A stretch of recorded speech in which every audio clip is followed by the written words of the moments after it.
Numinous Podcast with Carmen Spaniola.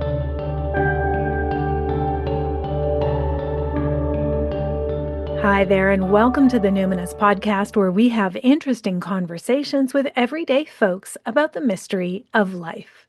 I'm your host, Carmen Spaniola, joining you from the lands of the Insilkshin-speaking peoples of the Okanagan Nations, from our small farm just outside of a small town known as Summerland, BC. So I started a publishing house, yes? I'm an author with 2 books published traditionally with a highly reputable New York publisher. But this 3rd book that I have coming out, that I wanted out in the world, I just felt that it needed a very special home, a home it wasn't going to find in the big city, and that it wasn't going to find among strangers, or that I'd need to sort of sell on the idea, the concepts, and the pages. I didn't want to have to convince people and persuade that this was a good idea. I already knew who this book was for. I already had a very strong sense of all the homes it would find itself in. And I already had a sense of the types of titles I wanted it to stand alongside on the shelf. So I gathered some friends who are now colleagues and comrades in our independent publishing house, Ninth House Press. And I asked my next guest if she would consider submitting her manuscript. I said, "It's time, Marianne. Your book is called Farmstand News, Letters to the Neighborhood, and I would love to champion it." And so begins the story of the making of the book about the making of a farm stand, or what you might call an honor stand, a gift economy stand, on the edge of the downtown core in one of the country's major cities. And when I told my co-founders about this book idea, I assured them, I was like, I think it's going to be a breakout hit. I said, it's kind of like if Wendell Berry was a 60-something-year-old queer woman of Mennonite heritage writing about anti-capitalism and neighborliness and love from the urban core of a mid-sized coastal city. Our friend, Marianne, lived 2 blocks away from us, my husband and I, my kid V, when we lived in Victoria in a neighborhood called Fernwood. And she would bake bread and cookies and soups. And on Fridays, she'd put them out for sale in her covered porch, honor stand style. And then she started sending an email to the neighbors on Wednesdays, letting us know what types of bread and flavors of cookies and which soups we could find in the freezer if we found ourselves not wanting to cook on a Saturday night. We could just pop over with some cash, or even empty-handed and just grab something from the freezer or from the cupboard. And then she started adding these little musings, these mini essays, and including them in the email. And so very often in our household on a Wednesday, you'd hear me or Ruben say, "Did you read Marianne's letter today?" And very often we'd mention that because something about it made us cry. I don't think I've ever read another writer who is so skillful at the 4-paragraph tearjerker. And it's always good tears, just in the way that poetry tears are really good tears, even if you're soaked in anguish, because it hurts so good, right? So I tried to explain to my colleagues at the press, and they got it, but not really. They said, "Could you send us an example of what you mean?" So I went to my inbox, and of course I'd been getting emails every week from Marianne for 3 years, all of them with pretty much the same subject line. So it's not like it's easy to just search and find a good one. So I randomly selected one that I hadn't opened yet, and I read it. And of course it made me cry, and I forwarded it to them. And now we're publishing her book. And I want to read this email to you, just so you have an idea. This isn't an excerpt from the book. I don't know. I shouldn't say that. I have no idea. This is just a random email selected from my inbox from one of Marianne's hundreds of emails she'd sent. So this is 560 words. It's titled, "The Cold." I'm remembering the worry that comes with the cold, the short, catastrophizing distance from discomfort to an awful end. I'm back on that lonely Manitoba highway surrounded by fields and fields of snow, fields of swirling white. But not just the fields. The road is white. The sky is white. It's a flurry of white. It is angry. It is white hot, cold. The wind lashes ice pellets at the windshield, and my eyes don't know what they're seeing anymore. I am contracting. I am brittle. My muscles ache. I know I shouldn't be out there. It's all so much bigger than me. I am facing death. I don't know how deep in my bones this story lies. True, I came into this world on a cold, precarious winter's night in the prairies, and I've experienced that winter highway death fear. But it's not just my story. Maybe it's my Opa's story too. He was in a forced labor camp in Siberia after the war, sentenced to hard labor for life. For the first half year at the gold mine, his job was to keep the flow of water free from ice. He chopped away at freezing water in freezing temperatures day after day. He was younger than I am now, half a world away from his family, with no reason to believe he would see them again. That is most certainly a death. But most likely the story goes back much further, hundreds of thousands of years back. We humans work very hard to get warm. The cold is in our bones. I would like to understand this bone-deep fear of the cold, maybe loosen the grip it has on me. So I've been looking to the chickens for counsel this past week. They spent the coldest, windiest days staying inside of the coop, settled in together on the roost, alternately dozing and grooming themselves. They poked their heads out the door each morning to gauge the day, and if it was warm enough, headed out for a bit, stretched and flapped their wings, a celebration, a release. I envy their easy surrender to the cold, the patient acceptance of what is. They understand what is required of them in this sudden change, this cold snap, and they adapt themselves to it. They continue to do their work, but only the minimum of what's needed. They have 2 layers of feathers. They rely on each other for warmth and on us to keep the water thawed. They rest. Kara drove me to the Jubilee for my test. She said she was up anyway, and it was so cold and dark she didn't want me to have to struggle with a car I didn't know. So kind. I accepted because I'm working on saying yes more easily. And I'm understanding that even when I can do things on my own, I actually would rather do them with others. It's a comfort to share the experience, to share the load. Once inside, I had the privilege of watching my heart valves do their faithful work, thank you, on an ultrasound monitor. It was beautiful. I didn't know they danced like that. Outside, the cold. Inside, my miraculous warm body, my heart beats. And Rainer Maria Rilke reveals the only sensible response. Praise, my dear one. Let us disappear into praising. Nothing belongs to us. It is my deep joy to welcome to the Neighbourliness podcast one of my all-time favorite writers, Marianne Unger. Marianne, I'm so glad you're here. I'm delighted to introduce you to all my friends and listeners.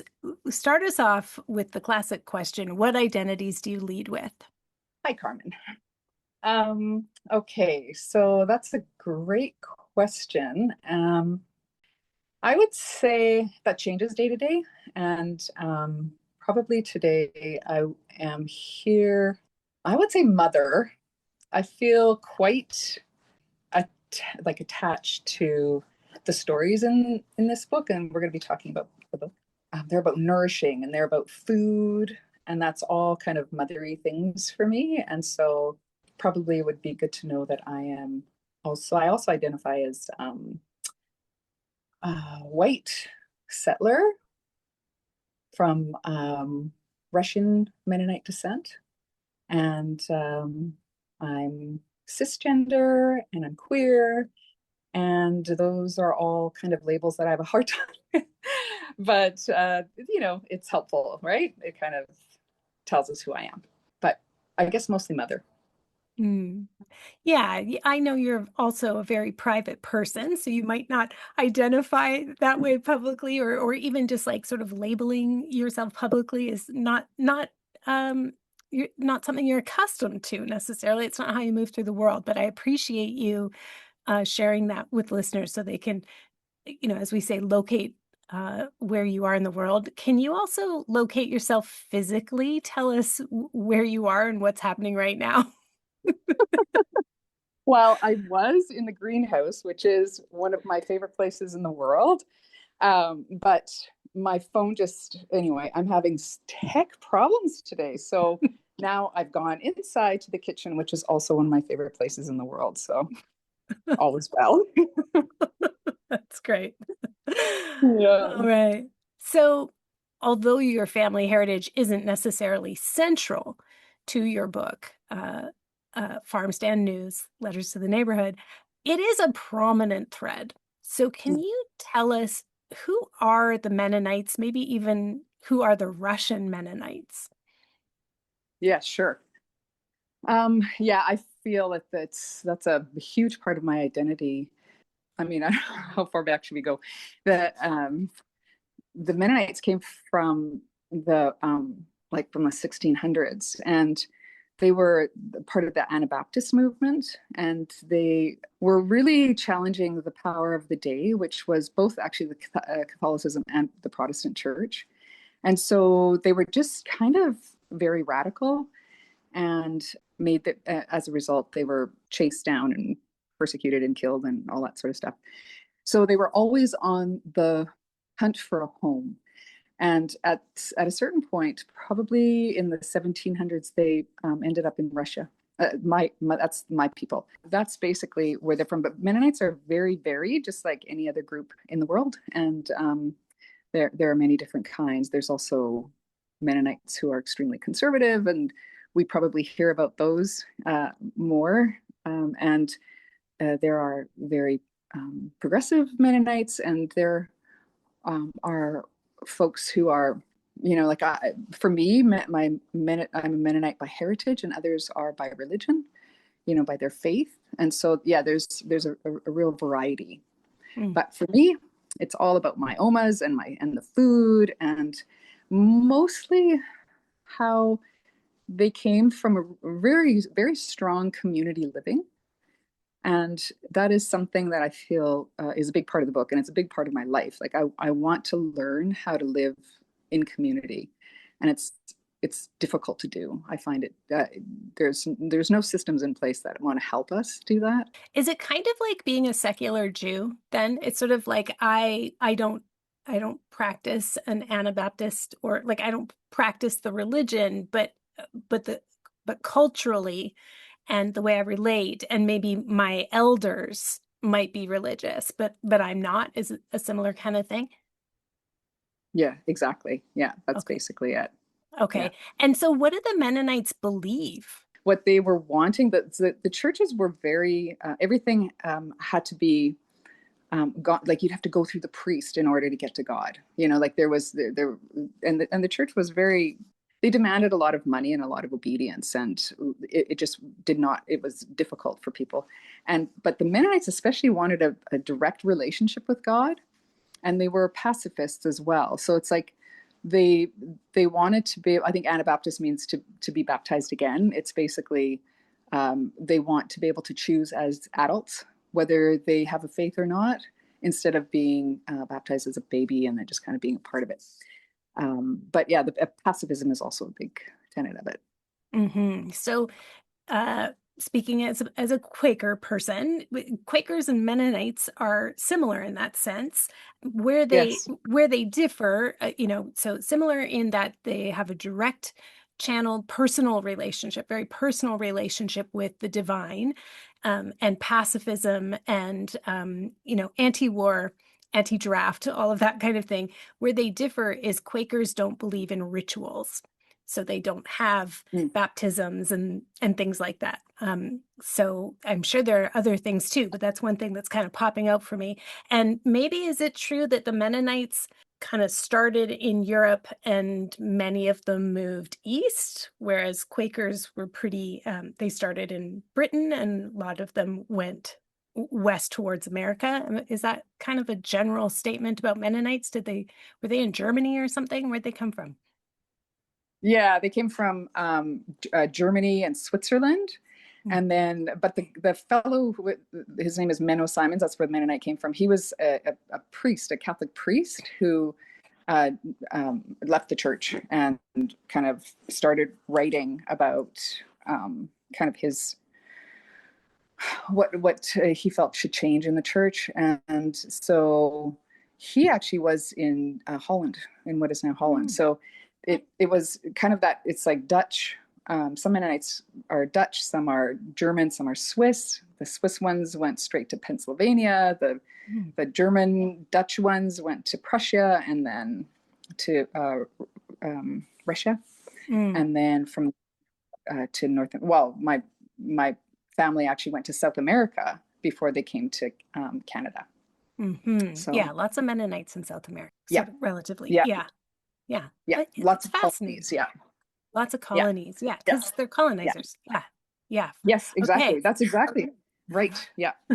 This is the crux. This is like the main thing, right? Yeah, Yeah. totally. That you still carry within you. So how I could say how to Mennonites, but I'm very curious about you in particular, Marianne. How do you manage the tension of having both, in some ways, a very radical heritage of rejecting oppressive power from the church, and in others, very I guess I would say a pretty conservative politic, the conservatism that can come with community in terms of even within a radical community or a radical sect, you can demand quite a lot of compliance in terms of cultural norms and gender norms and all of that. So how do you live being both radical and maybe kind of conservative in some ways yourself?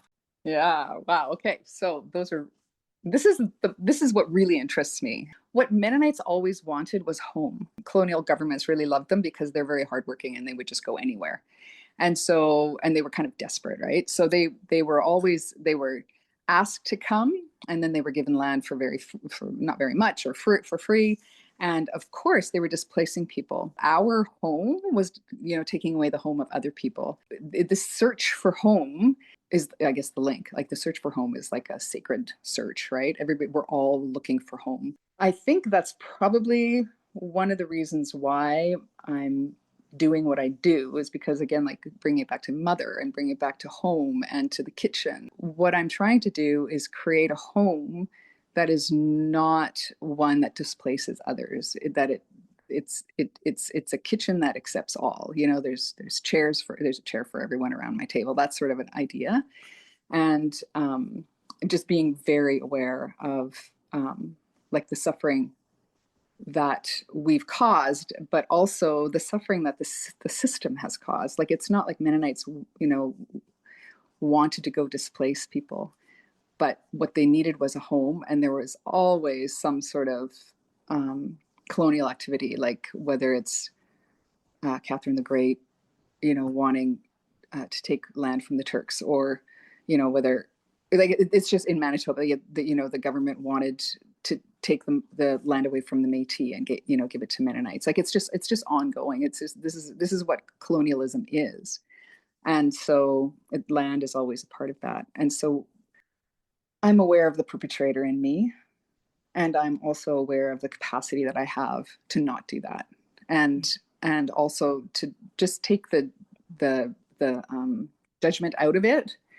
I mean, there can be judgment, but to not behave from a place of judgment, but to behave from a place of love, like a place of everyone needs a home, everybody needs love, and so that is what I spend my time doing. Mm-hmm. Mm-hmm. So your chosen family is your daughter and Lisa, who was in public office as the mayor for many years, but you are a Hmm. rather private and kind of more behind the scenes kind of person. And now Hmm. you are, here's your debut as an author. So how did it affect you to witness your partner be an out queer woman leading a city, trying to do similar things like decolonize, trying to um, create system change? How did it affect you as the person in the support, the witness, the behind the scenes, privy to how that really looks? And how have you decided to embody your own political and personal ethic of this principled action and collective care? It's kind of simple. We're just very different people. Lisa likes to work on kind of big things, high level, big stuff. And I am someone that likes to work on the small things. And so I actually I wasn't really that interested in her work at this. I mean, I was interested in that,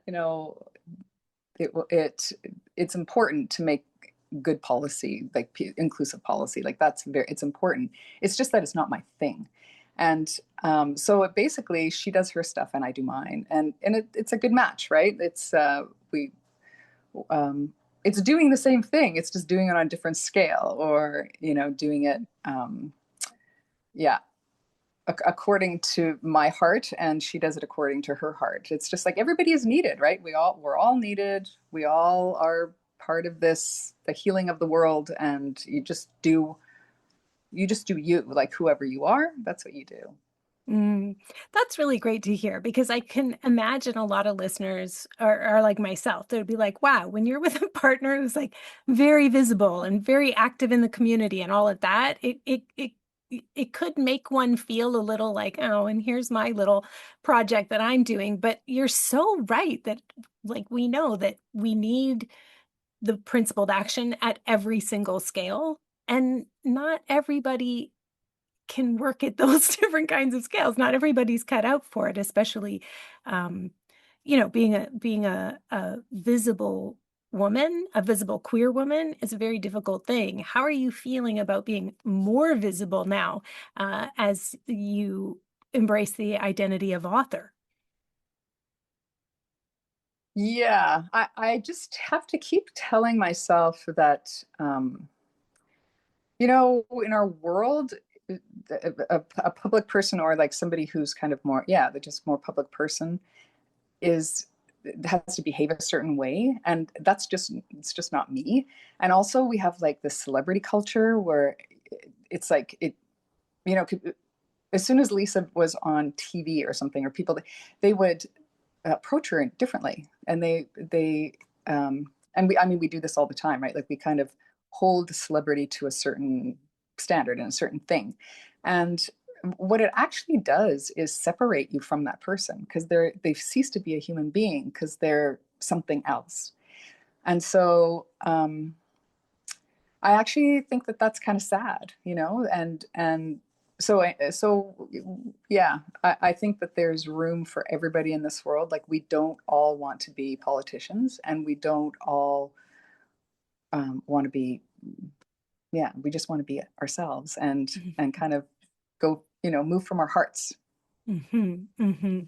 So, getting down to the heart and getting down to the heart of the book, tell us how you arrived on Lequungentary and specifically in the neighborhood known as Fernwood. Sure. um oh, I should have said, I was raised in a really small town in Manitoba, so Treaty One territory. And then ended up in Winnipeg. And at a certain point, I thought I just needed to do something else. I was very itinerant when I was younger. I've really only put roots down since I've come to Fernwood, and had my awesome daughter Olive. And so I ended up on the island. I hadn't been here before, but I wanted to go to school, and so I just chose a small school up in Courtenay, up island, and because I love small. And so then I ended up needing to find a job, and I found that job in Victoria. The island just speaks to me. It's almost like an inverse of the prairie. Like there's here there's ocean, there's like grasslands. It feels the same. It's just different. And so yeah, and the mountains, when I was a kid, the mountains always did speak to me. And whenever we would go, camping and stuff, I would feel sad when I'd have to leave the mountains. So um, when I first visited Fernwood, I was actually just driving through. I remember I was in a little truck driving through, and it reminded me of Winnipeg, the areas of Winnipeg that I lived in. Old, small homes, very cute and kind of crazily painted, and like different colors. Everything is a bit of a mishmash, and lots of very odd and wonderful people. And they're out in the streets, talking to each other. And yeah, so I knew right away that I wanted to live in Fernwood, and I have in a bunch of different places, but now in this home that I've been in for quite a long time. Mm-hmm. And so we're going to move us in time to around the time when you opened up the farm stand. I wonder if you could lead us in there uh, by telling us more about, like, what are the hard skills and what are the soft skills that you've been cultivating to navigate challenges of the world? So I assume that by hard skills, you mean like the things that I actually do. Soft skills, more like emotional work or spiritual work or that sort of thing. Yeah. Okay.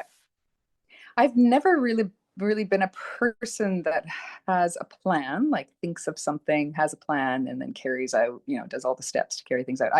I go by feel, and I knew I struggled for a really long time about my love of the kitchen, and how and that I loved my kid and I didn't want to go out and work. I wanted to spend time with her, and I wanted to bake. And these were all things that just didn't, I was kind of raised second wave feminism, and it just seemed kind of wrong that I would love all those things.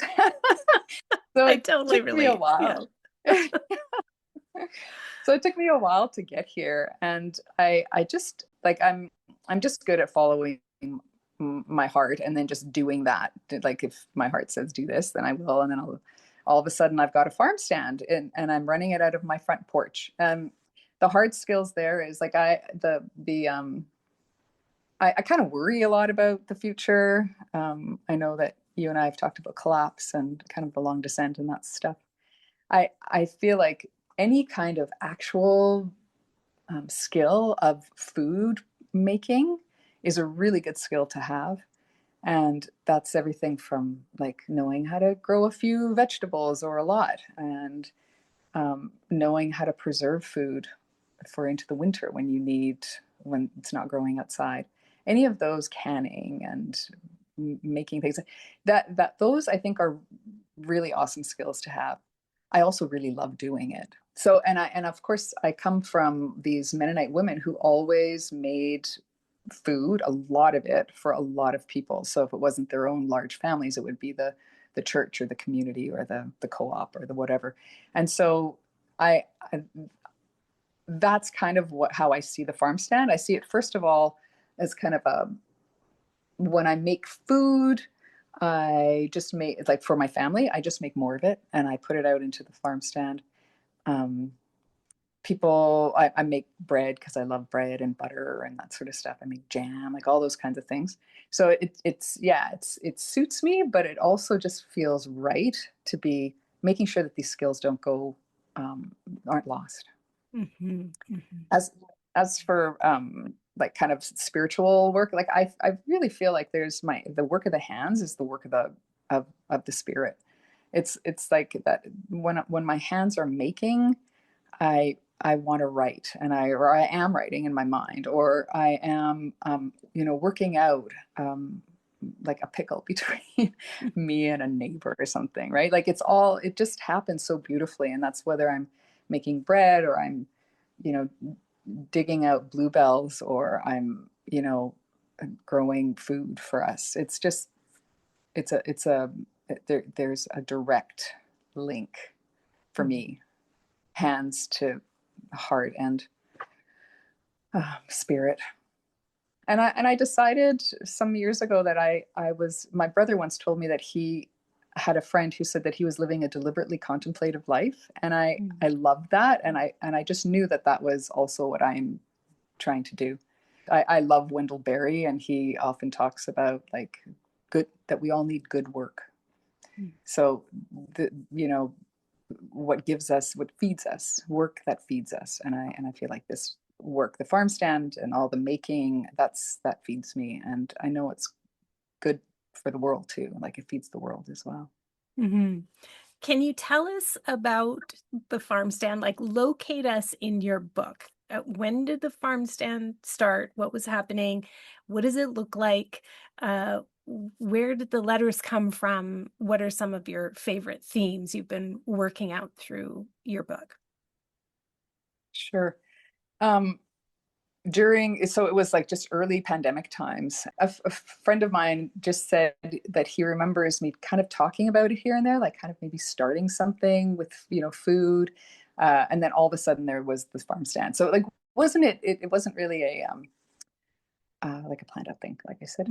Like I had all these kind of food ideas, but then the pandemic hit and it was just, things were really dire and people really were lonely and they were needing, social nourishment, but also like physical nourishment. And it just kind of made sense. And so I started, the farm stand is run out of my front porch. I have a enclosed porch, one of those old ones with a lot of windows, and I'm open 3 days a week. I make bread and a sweetum, like muffins or cookies or that sort of thing. I make soups and they're in the freezer. I have eggs that I bring in from an egg farmer, a local egg farmer, and everything is sold kind of regular price and accessibility pricing, because food is just so expensive and people are having a hard time making ends meet. So but also it's not a store in that it's all by donation. So you can pay with money, you can pay with trade. Like I've traded so many things: soup for art, food for knitted slippers, for so many things. And the third way that you can get things out of the farm stand is by gift. So basically, it's a gift from me to you, and then you pass on that. You pay it forward. You give some of your gifts to your community. So all of those are totally viable ways to pay for the food. My daughter, she's an awesome baker too, and she is always making cookies and putting them in the freezer in bulk so people can get as many as they want. And yeah, the farm stand is super cute. Like it's like there's string lights and there's like an old, baking cupboard, the kind with the you put your pie in, and so this flies can't get to it, like that. It's so cute. And yeah, it's all, people leave gifts all the time, and they leave like drawings that they've made of a bird, or that it's quite lovely. People come inside and they immediately know that this is a sacred space. They just get it, and they leave notes, and they they love the food, they come back for it. Or it just feels like that it's a place, like it's an actual place, and we actually meet each other and chat. And from that has come a lot of other things, like play streets, and like the study groups, and like it's like the nexus of this thing that's happening, like a community place. And from that, other things are happening as well. Mm-hmm. Can you describe what is in your book? How is your book structured? Okay. So because the farm stand is this thing that is kind of just ongoing. Like has a life of its own and is constantly expressing itself in different ways. I I didn't know how to answer the question, what is the farm stand? So I just started writing. And it's like, so it's like the whole first part, first section is about all kind of the different expressions of the farm stand, like what has come of it. It's a beautiful thing, and it hasn't stopped growing. So it's so there's that. And then the second, oh, I forgot to say, with the farm, the first day I opened up the farm stand, I made svibak, which is like a Mennonite bun. It's like a two-piece bun, like a top and a bottom, and they are really, they're buttery and kind of like a more rich dough. Um, and so the first day that I was making those, I had this feeling as I was like pushing the dough, the top dough into the bottom dough, that my omas and so many people before me, so many women before me had done that exact same gesture. And I felt so connected to my lineage, you know, to all these omas. And I've just felt like I was like part of this thing. So that was very inspiring to me, and I just wrote a little story about it. And that's how it does. Every time I send out an email, which is weekly, just to let folks know the food that's going to be at the farm stand, I always include a story. And the stories are always whatever I'm thinking about, or kind of yeah, what I'm grappling with usually. And so the second part of the book is all these stories, and I've divided them into seasons. So there's, you know, fall, winter, spring, summer. Those stories, I feel like they would work really well as kind of like a story a day. My friend Jessica just texted yesterday. She's reading the manuscript, which is very lovely of her. And she says that she was feeling so overwhelmed with everything awful that's happening in the world. And that reading the manuscript, reading those stories makes her feel like she's sitting around this kitchen table with all my omas and kind of realizing that there is a way to be to shoot for balance in life, like to shoot for love. You know, these stories are they make you feel like you belong somewhere, but they also make you, you know, think about the difficulty of making that belonging.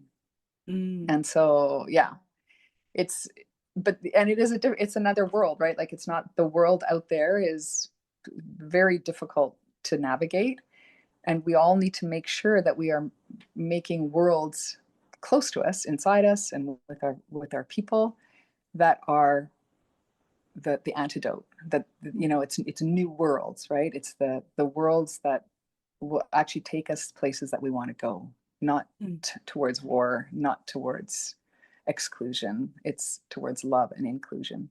Mm. Who is your book for? What's the impact you're hoping it's going to have on readers? Mm-hmm. I would say it's for anybody who is trying to navigate all that is happening in this world, the long descent, basically, the unraveling.